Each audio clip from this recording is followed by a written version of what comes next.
ไผกินมานะจอยอย่ามาโพดเลยเด้อวาสินอนพี่น้องวาสินอนให้มันรับพันว่าเว้าพื้นเศร้าบ้านอยู่จนว่าบักนั่นกับหูอีนี่กันจักกับข้าวพี่น้องบ้านเดียวกันโพดบ้านเดียวกันบ้านสุไรบ้านเดียวกันเพื่อนอยู่ใกล้กันกับแม่มันเรื่องไงลูกให้ว่าเป็นการเป็นงานอีเมลว่าเป็นจักจ้าแล้วคนอื่นสอนมันเรื่องนินทาเศร้าบ้านผู้นั้นถือจับผู้นี้ถือโขกหูเบิร์ดสิวันในลักษณะไผเอาการไผหมักการไผแต่งการไผห่างไผหมายหูจักเบิร์ดสิว่าจากลักษณะพี่น้องไม่ว่าพูดว่าเป็นว่าเพื่อนอยู่กลุ่มเดียวกันกับมึงบานเรื่องให้ไปว่าเพราะว่าซ่อมบทไปคักแน่3 รอบ 4 รอบไปเพราะว่าไปปากข้างฟังแต่เขาเว้าซื่อๆเว้ายังกระบอกเป็น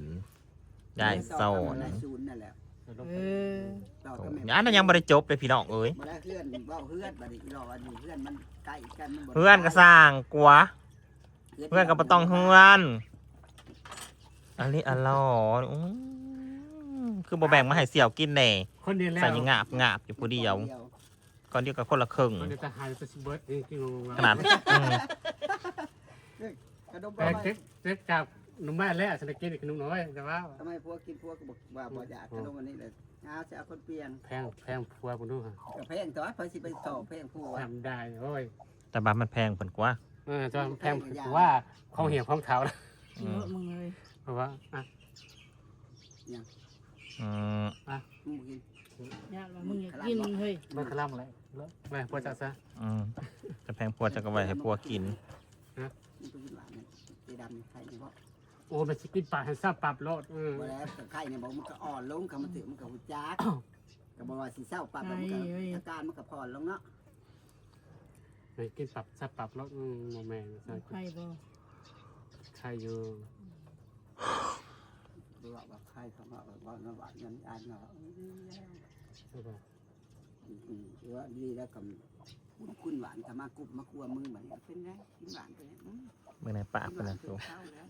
ปากจะไปซื้อป่ะปากเป็นนะแบบโอ้ปานนางว่ายังว่าเป็น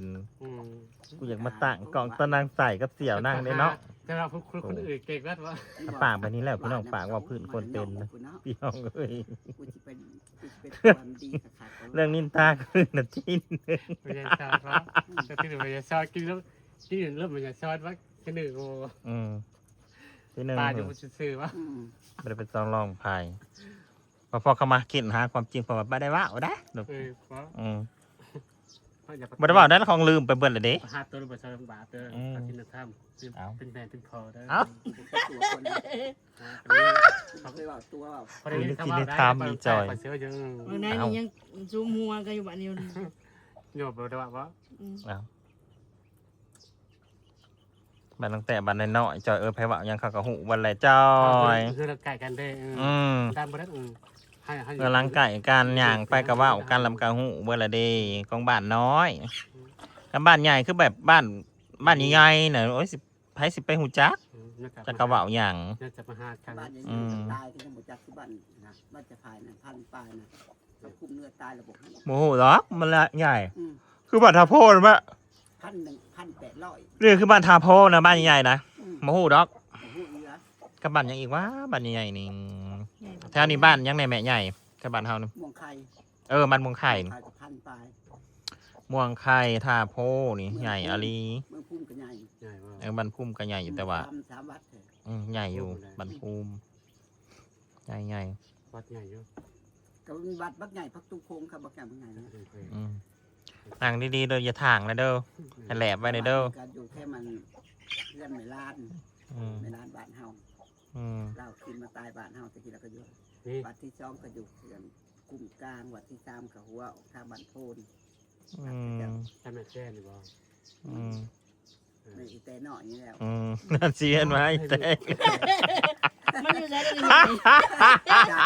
ให้มือวานมันห้องใส่เขาขนาดตัวมือใดวานมือซื้อมือวานแล้วนั่นเห็นบอกว่าแล้วเลิกนะครับคนบนนะครับคนบนเจ้ากระปัวนี่ห้องมันเอาผัวแล้วแม่ห้องผัวยังวะอยู่ อยู่ในปากซองนี่ มันเอาพัวแล้ว อ้าวความมันหอดสะพายแล้วบอก ไหนเลยบอกพี่น้องสุดท้ายหอนเรื่องอินเตอร์แล้วพี่น้อง หน้าข้าวขาวนะ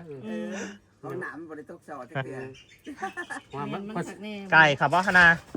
ปลาเข้าไปไก่เข้าไป เล่นสิออกไก่มื้อนี้แหละ เป็นตะหืนเนอะนี่ไก่ เอาอะไรเลยไม่ใหญ่มา เป็นตะหืนได้ไก่ ครั เนาะ บเพิ่น มาแม่มาบอกพื้นซาวบ้านได้ไหม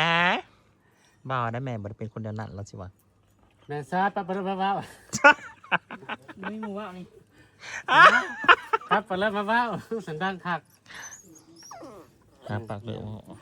มึงเที่ยวเอาขู่เต็งหูมันเลย โอ้ย โอ้ย นี่น้อง ชาพุซีลูกกะน้ำมูว่ามันซื้อที่ได้มา อันนี้ ไผ่ ซาพุซีแก้วดำมะ มันอยู่ใส่มันลกอยู่ใส่ เล่นน้ำเขาบอกแม่ ลกอยู่น้องซิโน่บอ นี่คือที่ดำบอก มันหุบ น้าบอกแม่ว่าสัน มันจะมาเห็นอยู่หน้าอันน้องซิโน่นี้ เอาหุบกลัวมัน ก็ชิฮู้ โอ้ยอย่าน้องซิโน่แล้วพอมันเห็นอยู่น้องซิโน่ ก็ชิฮู้ที่ดำว่า เจแปมันว่าอยู่ว่าเห็นอยู่ทงนี้ เจนับไปเล็ก มาว่าดำเอามาว่า ยังก่อย พุซี นั่นต่อไปฮะนะ ว่าจะต้องสิด่าหัว แต่หนาวมึง เอาให้หลบมือว่านนะประหารเจสเดกอะบริมาได้ทุกขาโอ้ย เอา ยังต้องสละลงรถได้บ้าง เอาอย่างยานมึงลงคลอง แม่ น่ะ มาเจสเดกเลย อืม กะฟันยาวเลยงานกะ จ้อยบอกได้มันมีประโยชน์เขาก็ไปแหละอีหนาวมึงคนไปสิคือมึงมาอยู่ซื่อๆได้กินแต่ข้าวกูไม่ได้มีประโยชน์อีหยังไม่ได้ประโยชน์จับมึงก็ได้มึงก็ยังมาอยู่ นอนซะนะ น้องแม่ ซะทั้ง แม่มาทอดลูกขั้นปากเป็นในใส่แม่กูด่ะ ใช่ไหม มาเดี๋ยวลูกสิว่าพื้นโคนมานี่มาฟัง แม่ชุดลูกสิตา ลูกสิตา ว่าลูกว่าคนนะมันก็บ่ได้มันมีประโยชน์มันก็ไปเพิ่งแหละวะ แม่ บ่คือเจ้ากับอีจอยได้ไหมเจ้าอีจอยนั้นได้กินแต่ข้าวบ่ได้กินหยัง แม่ ก็มาอยู่ได้กินแต่ใส่แต่ปาก แม่ อืม เรียกแต่ปากแต่ท้อง ก็ยังหมุนอยู่ ก็ยังหม่นอยู่บ่จักปล่อยจักด่า ยักษ์สูงยักษ์สุดบ่ โคตรเนาะเอาไว้ มันไปใส่เบอร์ละแม่ลูก8แล้วแม่ จักเข้าไปใจหลังบ้าน เดี๋ยวซะนัวมาเดี๋ยวสิ มี บบ ท ด อันนี้ไม่ นั่นแหละตัวว่ามันเสียกลับมาบ่บ่เว้ย ลูก8 ลูก7%ไปเลย ลูก8 โอ้ยมา เขาอยู่หลังบ้านบ่ พี่น้องปองปลายกระจบขีดไว้เพียงสวีสกอร์เด้อพี่น้องเด้อ ยาวสบายดี ขอบคุณหลายๆพ่อแม่พี่น้องทุกคนที่ติดตามพี่น้อง ต่ออีกก่อน ต่อเสร็จแล้วหุ่นกินมันนะ อ้าวสิบวานได้สิพี่น้องเอ้ยผู้นั้นผิดกับผู้นี้บ่ปะกับผู้นั้นสิวันได้สะจากไป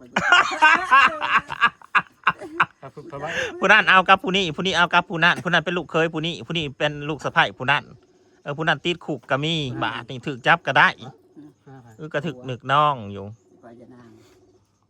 เอาบักเวียไปใส่ซะแม่น่ะ บ่งทหารในตัวเย็นบ่งด้วยเคยเห็นอันหนึ่ง แม่บักเวียไปใส่ซะ แล้วไปมาค้านะ ค้าอยู่ไส ล่าง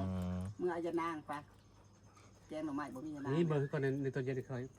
10,000เห็น น้อย น้อยปะ ไปเบิ่งดูเอารถพระเมื่อบ่เบิ่งเด้อให้ชัดจอยเบิ่งกันซะก่อนชัดจอย ให้เมียเจ้าว่าดูค่ะให้เมียเจ้าเบิ่งก่อน ให้เมียเจ้าหลอกเบิ่งก่อนบ่ บ่ทัน ว่า แม่นบ่